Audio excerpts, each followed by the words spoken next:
ये जो वीडियो आपको नज़र आ रही है, ये जो पैसे आपको नज़र आ रहे हैं, ये तहरीक लबैक पाकिस्तान के जो चेयरमैन हैं साद रिजवी साहब, ये उनके घर के अंदर जब रेड की जाती है तो वहाँ से ये पैसे निकलते हैं। अब मामला कुछ यूँ है कि कुछ टाइम पहले ना जब ये रेड पड़ती है मैसेज आने लग जाते हैं जी कि रेंजर जा रही हैं, पुलिस जा रही है और साद रिजवी साहब के घर के अंदर कोई असला रख रहे हैं, या फिर जो बाबा जी का मज़ार है, जो मस्जिद है रहमतुल्लाह लिल आलमीन, तो वहाँ पे ना ये असला रखने के लिए जा रहे हैं। अब मुझे नहीं पता इस बात की सच्चाई कि सच है या झूठ है, लेकिन कुछ टाइम बाद फिर वीडियो निकलती है और वीडियो के अंदर ना ये चीज़ नज़र आती है कि उनके घर से घड़ियाँ निकलती हैं, गिफ्ट्स निकलते हैं, पैसे निकलते हैं, करोड़ों रुपये जो वहाँ से निकलता है। जिसके बाद एक सवाल ये खड़ा हो जाता है कि ये पैसा उनके पास कहाँ से आया। अगर ये पैसा रखा गया है फिर तो चलें ज़्यादती हुई है, लेकिन अगर ये पैसा जेन्युइन है तो फिर ये पैसा उनके घर में कहाँ से आया है, इस बात का जवाब उनको देना पड़ेगा। क्योंकि चलें अगर लीगल पैसा भी है तो अकाउंट्स में होना चाहिए, टैक्सों के मामलात होते हैं और मामलात बहुत सारे होते हैं, लेकिन घर में इतना पैसा रखना मुनासिब नहीं है।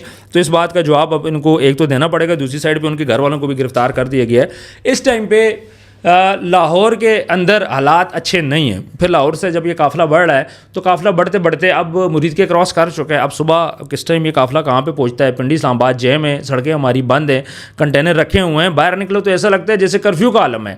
हमेशा जब भी कहीं पे भी लॉन्ग मार्च होता है तो इफेक्ट कौन होता है? पिंडी इस्लामाबाद। उसकी रीज़न ये है कि ये यहाँ पे आके ये लोग रुक जाते हैं और कर्फ्यू उसके बाद लग जाता है। इस टाइम पे यकीन माने ट्रैफिक गुजारना मुश्किल हो गई है, परेशानी बढ़ गई है, मरीज़ों को हॉस्पिटल जाना, स्कूल कॉलेज बंद हैं। चलें अब तो वीकेंड है, 10 दिन का दफ़ा 144 इस्लामाबाद के अंदर नाफिज कर दी गई है 10 दिन के लिए। तो अब ये 10 दिन कैसे गुजरे हैं ये तो आप समझ सकते हैं। मेरा ख्याल है कि मुज़ाकरात करके इन चीज़ों को ख़त्म करना चाहिए इससे पहले कि देर ना हो जाए, क्योंकि ऑलरेडी कैजुअल्टीज़ हो चुकी हैं, ज़ख्मी हो चुके हैं, दोनों साइड से लड़ाई झगड़ा हो चुका है और दोनों साइड हमारी हैं। ये तहरीक लबैक भी हमारी है और दूसरी साइड पर रेंजर्स पुलिस ये भी हमारे हैं। मसला यहाँ पे ये आ रहा है कि अगर कोई दुश्मन होता तो मैं बोलता डट जाओ, खड़े हो जाओ, लेकिन दोनों साइड हमारे अपने लोग ही मर रहे हैं, अपने मुसलमान ही मर रहे हैं। और ऐसे ऐसे लोग भी हैं तहरीक लबैक में, अगर बाप है तो बेटा रेंजर्स में। तो इस किस्म के मामला भी देखने को आ रहे हैं। तो यहाँ पे मेरा ख्याल है कि ये जो लम्हा है बड़ा अफसोसकुन लम्हा है और जिन घरों का नुकसान हो रहा है, जिनके घरों के लोग जा रहे हैं, तो तकलीफ़ तो उनको है।